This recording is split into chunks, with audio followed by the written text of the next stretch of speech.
दरम्यान ठाकरे बंधूंना एकत्र आणण्यासाठी प्रयत्न करू असा शब्द बाळा नांदगावकरांनी शिवसेना प्रमुख बाळासाहेब ठाकरेंना दिला होता। 2017 मध्ये बाळा नांदगावकर माझा कट्ट्यावर आले होते। त्यावेळी बाळासाहेबांसोबत झालेल्या शेवटच्या भेटीची आठवण सांगताना ते भावुक झाले होते। रवी मात्रेला फोन केला आणि म्हटलं, रवी कसे आहेत रे साहेब? तर म्हणले, रवी साहेब चांगले आहेत। तू कुठे आहेत? तर म्हणले, रे अधिवेशनाला। अरे बाळासाहेबांनी तुला विचारलं, राजसाहेबांना विचारलं, बाळा नाही आला का?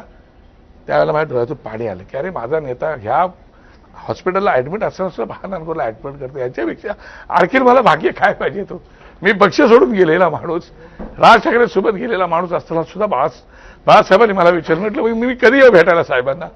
तो मग ते बोलले, नाही तू कधी पण ये। मग मी शुक्रवारी परत फोन केला, मला शनिवारी बाळासाहेबांनी बोलवलं। बाळासाहेबांना जाऊन शनिवारी भेटला। आम्ही दोघेच होतो साहेबांच्या केबिनमध्ये, मी रवी मात्रे बाहेर होता, बाळासाहेब आणि आम्ही दोघे एकत्र होतो। दोघांची 12 मिनिटाची चर्चा झाली राजू।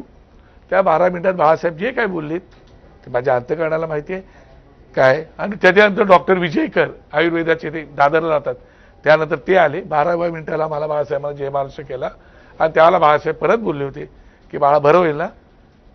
राजा आणि दादू त्यांना दादूच बोलायचे, राजा आणि दादू एकत्र आलं तर खूप चांगलं होईल बाळा। म्हटलं नाही साहेब, मी नक्की प्रयत्न करणार।